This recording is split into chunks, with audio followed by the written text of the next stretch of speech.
Ici Normand Latour, bienvenue à Bleu. Cet immense navire derrière moi, le Federal Severn, est arrivé la nuit dernière au port de Montréal avec une importante cargaison de sucre brut, qui, une fois raffiné, se retrouvera peut-être dans votre café du matin.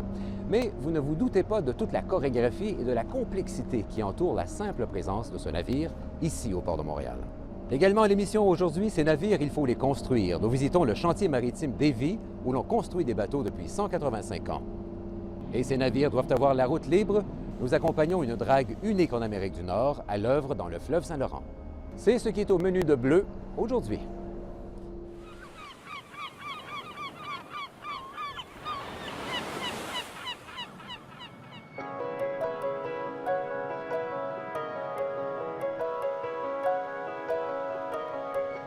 C'est une entreprise canadienne privée. L'activité principale est le transport de fret maritime à l'international. À partir du siège social ici à Montréal, on contrôle toute notre flotte, environ 85 navires qui sont en opération partout sur la planète. On est très peu connus, notre clientèle étant la plupart du temps des industriels et tout le reste. Évidemment, on fait affaire avec les grandes maisons qui font le transit des céréales, le sucre, les aciéries, les minerais, le produit des mines et tout le reste. Donc, on fait affaire plutôt avec des grands groupes industriels.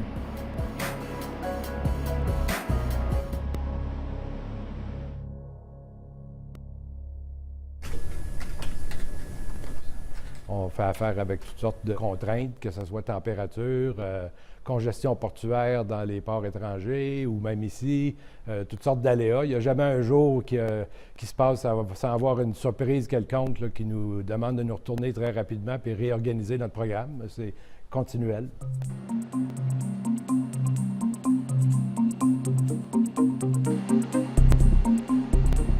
C'est un navire qui est assez récent, qui est entré en service en 2011. Donc, pas mal les dernières technologies au niveau de la machine, puis l'arbre de propulsion et tout ça. Donc, c'est un navire qui est économique en termes de consommation de carburant. Évidemment, moins d'émissions de gaz à effet de serre par le même fait. Et qui a la taille idéale pour faire ce voyage-là du Brésil. Et on a 8 navires semblables qui ont été construits, toutes classes qui ont été construits un derrière l'autre, qui sont ce qu'on appelle des navires jumeaux.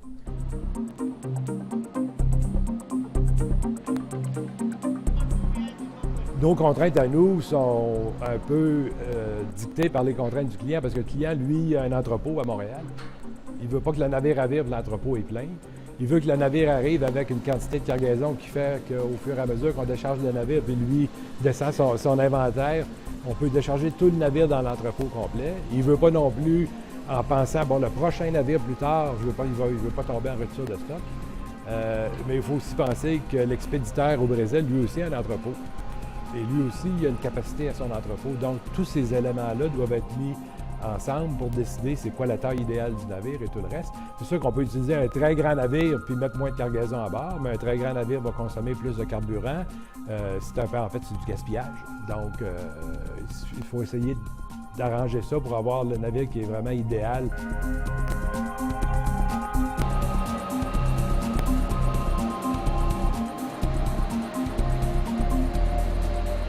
C'est rempli de défis à tous les jours, une bonne équipe ici.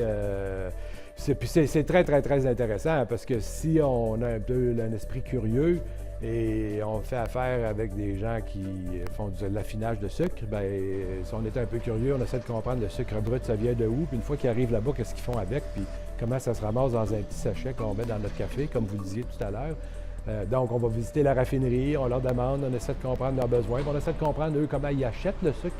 Et comment ils font leurs achats et tout le reste, c'est très intéressant.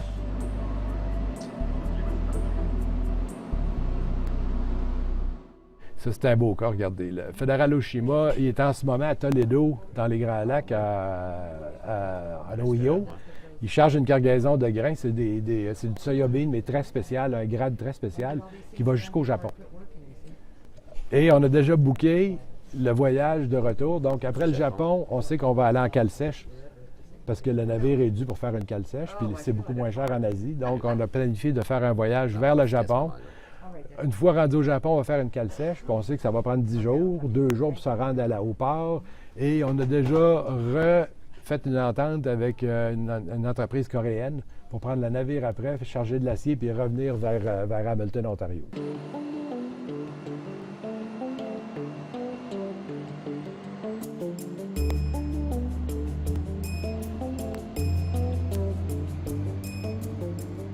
Le téléphone peut sonner, une affaire aussi niaiseuse que de dire les arriveurs ont échappé le bulldozer dans le fond de la cale. Il y a une réparation à faire, ça va prendre 7-8 jours. Là, il n'y a plus rien qui va. Je prends ce bateau-là, je le donne à lui, je vais à l'autre, appelle le client, on va y enlever son bateau, on va en donner un autre, puis on joue avec ça comme ça. Puis il y a des surprises comme ça tous les jours, c'est sans arrêt.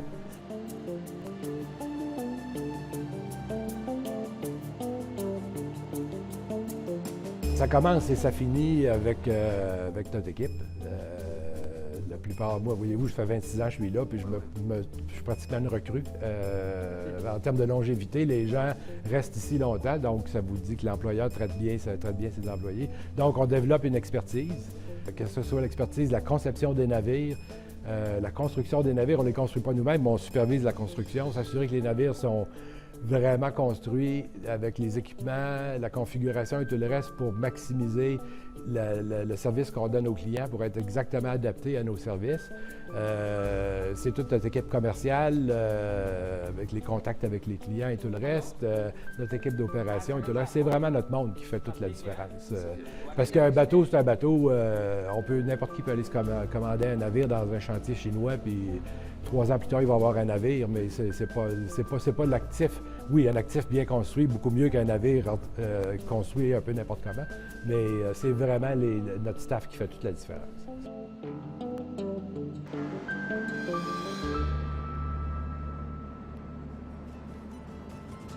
Vous trouvez ça complexe? Attendez de voir comment on assemble des navires. On en parle après la pause.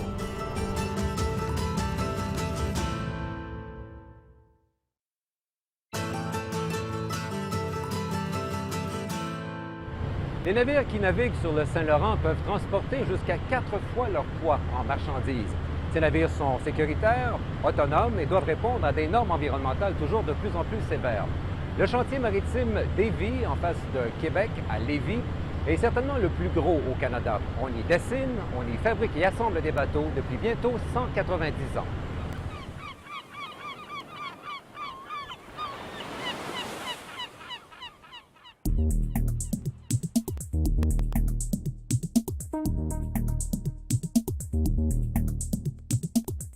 It's the largest shipbuilding entity in Canada and one of the largest in North America. At the moment we're 1,000 people, we're still growing and we're processing around 220, 230 tons of steel a week.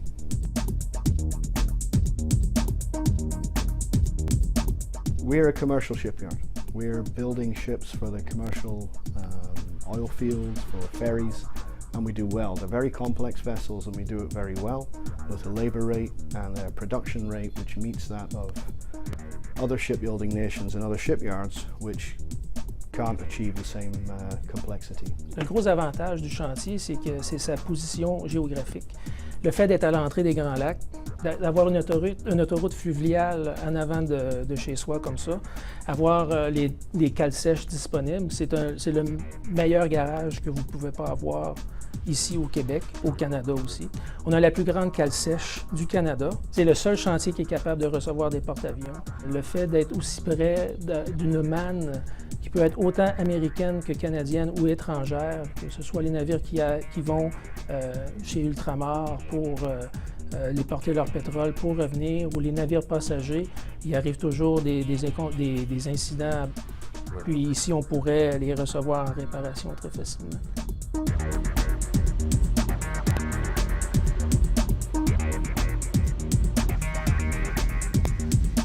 Nous, chez Lévis, on part d'une feuille de papier. Puis regardez l'état où ce qu'on est rendu actuellement, mais c'est ça la construction navale. C'est qu'il n'y a rien qui se fait que tu pèses sur un bouton que ça avance. C'est tous des travaux manuels. C'est là l'importance de nos employés. Ça, c'est les 4 rings centraux. Toutes les composantes, que ce soit la ventilation, le filage électrique, les luminaires, les composantes mécaniques, les planchers, les éléments structuraux qui maintiennent tout ça en place, bien, tout est validé dans le modèle comme ça, 3D. C'est un très, très grand défi parce que les navires au gaz liquéfié, il n'y en a aucun pour les passagers qui a été construit en Amérique du Nord jusqu'à présent. On va être le premier chantier en Amérique du Nord qui va construire de navires de ce genre-là.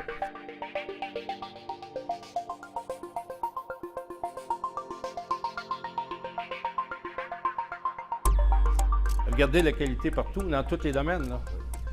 On a parti d'une feuille de papier, on a acheté de l'acier, on achète des composantes, mais tout le monde fait son bout de chemin pour arriver au résultat qu'on connaît aujourd'hui. C'est fantastique. Regardez les moulures, regardez les planchers. Les gens font des plafonds. On a passé 310 000 mètres de câbles sur le navire avec les électriciens. 310 000 mètres de câbles, c'est la distance entre Lévis et Montréal. Ils sont passés sur le navire. Mais il n'y a rien que tu payes sur le bouton puis que ça se fait tout seul. C'est vraiment fait dans tous les domaines par chacun des employés.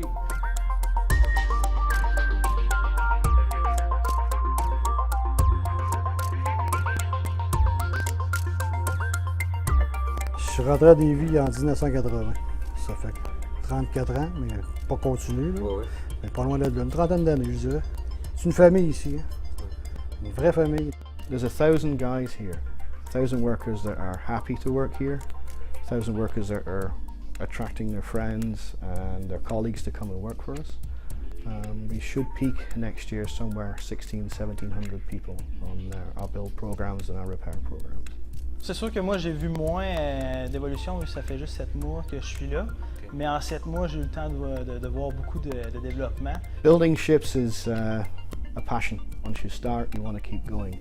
But building ships, rebuilding a shipyard at the same time, and succeeding as we have been, it's a great feeling. It's brilliant, and it's great for us here in the management, but also our workforce they're spectacular. Il faut être fier de son travail. Comme quand on s'en venait tantôt, là, on voyait les decks en haut. Là. Ça, on a fait ça dans des conditions, je te dirais, extrêmes, en avant d'un atelier à l'extérieur. On a eu la pluie. La seule affaire qu'on n'a pas eu, je pense, c'est la neige. Okay. Mais il est en haut, puis quand on l'a monté en haut, il fitait comme un gant. Ça, là, c'est une satisfaction. Pas juste pour moi, tous ceux qui ont travaillé dessus, là, tout le monde était heureux. Le lundi matin, là, on passait, on allait voir les gens. Hey, les gars, on l'a eu, félicitations. Juste voir le sourire de ces gens-là et le mien, parce qu'apparemment, je ne ris pas souvent, c'était très, très bon. C'était agréable. Il n'y a pas une journée que j'apprends pas. Moi, on peut dire que j'apprends sur le tas, comme l'expression le dit. Oui. Moi, j'ai un cours plus en bâtiment et le naval, c'est complètement différent. Ouais, c'est ça. Moi, c'est d'apprendre à tous les jours et de voir ça grandir.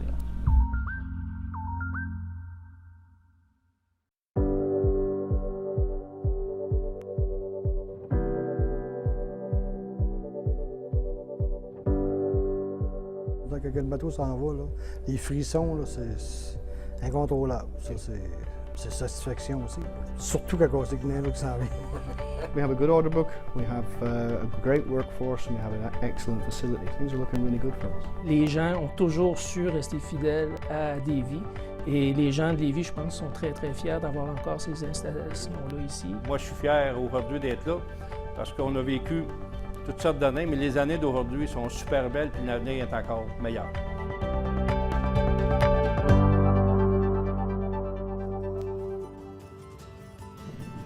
Un navire aspirateur dans le Saint-Laurent?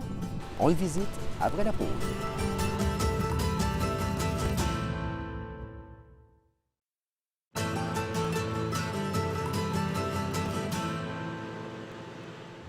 Afin de permettre à des navires de cette taille d'emprunter la voie maritime du Saint-Laurent jusqu'au Grand Lac, il faut évidemment une navigation sans embûches. Par endroits dans le fleuve Saint-Laurent, il y a à peine 1 mètre d'eau qui se situe entre la quille du navire et le fond du fleuve.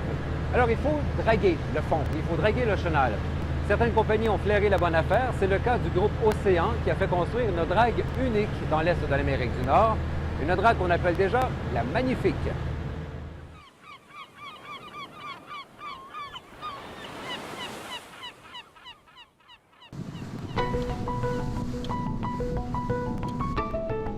Une drague comme l'Océan Traverse Nord est très utile justement pour la navigation parce qu'on nettoie les chenals. Dans le fond, on drague le fond marin pour éviter que les bateaux puissent accrocher le fond. Donc oui, effectivement, c'est essentiel à la navigation.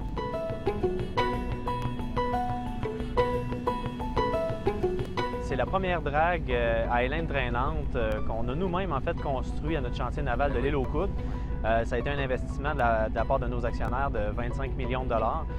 C'est un avantage, comme je le disais, parce qu'en fait, ça nous permet de faire des dragages qui ont beaucoup plus de précision, Ça nous a même permis d'ouvrir des nouveaux marchés à l'international. On revient en ce moment du Mexique et de la République dominicaine pour faire des travaux de dragage où il y avait besoin exactement de cet équipement-là directement sur leur territoire. Donc là, en ce moment, on est à Bécancour, on va aller à Cap-Santé, Québec, Île-de-Madeleine.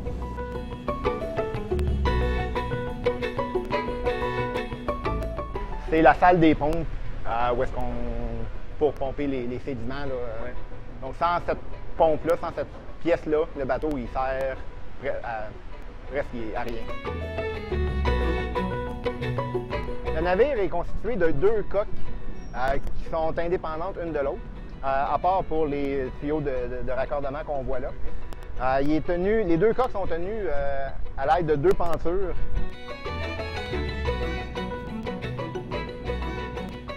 C'est notre cale, elle a une contenance de 1140 mètres cubes de matériel.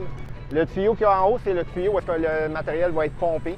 Donc, il y a 5 soupapes et puis on va charger le navire là, à partir d'en arrière vers l'avant pour éviter qu'il y ait aussi une surcharge au niveau du bateau là, et de la structure du navire. Il y a 2 méthodes de déchargement. Les 2 sont très impressionnantes l'une comme l'autre. En fait, il y a le principe d'ouverture. En fait, l'océan Traverse-Nord est construit comme un gros réservoir flottant qui lorsqu'elle est pleine, elle peut se décharger à un endroit donné. Et il y a une autre méthode aussi de déchargement qui est très intéressante, en fait, par propulsion. Il y a un canon au bout, en fait, et la terre ou les sédiments peuvent être projetés exactement comme une souffleuse sur quelques centaines de mètres. Donc, c'est 2 méthodes de déchargement qui sont complémentaires. On l'a fait au Mexique avec la propulsion. On va le faire ici tout à l'heure avec tout ce qui est ouverture. On a un bon éventail là, de façons de faire.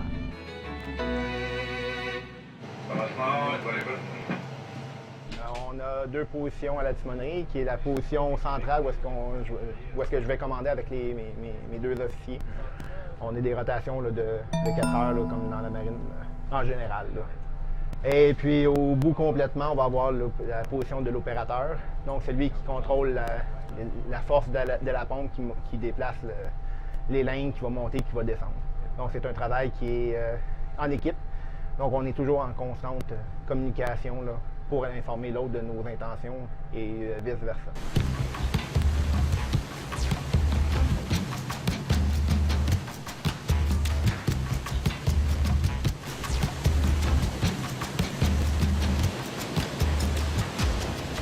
À chaque année, si on a du dragage ici, on en fait au printemps. On va en refaire une partie en automne.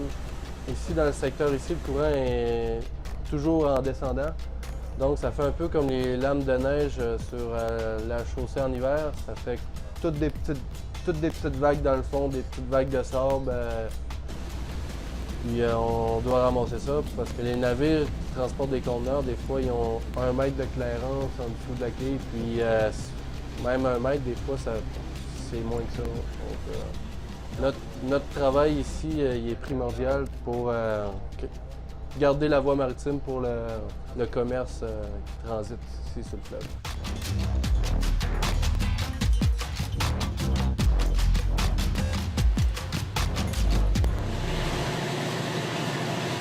Je trouve ça très impressionnant, sérieusement, de voir ça. On entend beaucoup parler. Mais sérieusement, c'est très impressionnant d'avoir fonctionné. On voit que justement le débit de succion est très impressionnant. On voit qu'il y a beaucoup de maniabilité. Les gens nous disaient tantôt qu'ils pouvaient faire un 360 sur un espace de 65 mètres. C'est un bâtiment qui est très long, très gros, mais qui offre beaucoup de flexibilité. Avec les propulseurs azimutales en arrière, c'est quelque chose qui peut se déplacer de gauche à droite. Donc, c'est très impressionnant à voir. Souvent, les plus jeunes ont plus de facilité à le faire parce que ça ressemble à un jeu vidéo. Ouais. Souvent avec des capitaines qui ont pris des vieilles habitudes avec un moteur classique, avec un gouvernail, un hélice. C'est 2 choses qui sont totalement différentes. Donc, ça va varier d'une personne à l'autre. C'est beau, Daniel, je vais reculer. Ça demande beaucoup de concentration parce que du dragage, on ne peut pas se permettre de perdre le bateau, étant donné qu'une largeur de bateau à côté, il y a à peu près 4 mètres de profondeur. Donc, je ne peux pas me permettre d'échapper le bateau.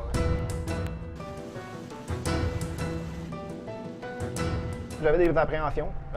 Cependant, les opérations sont parties assez rapidement, tellement que le navire se manœuvre là, très bien et avec précision.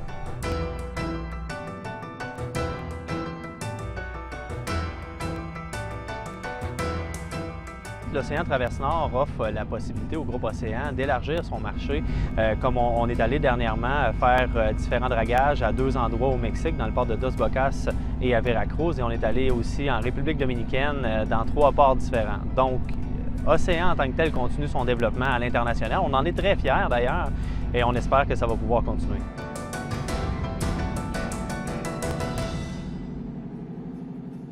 C'est tout pour nous du port de Montréal. Je vous rappelle que vous pouvez toujours visiter le site Internet de Bleu si vous désirez revoir nos reportages ou obtenir des compléments d'information. Les coordonnées sont à l'écran.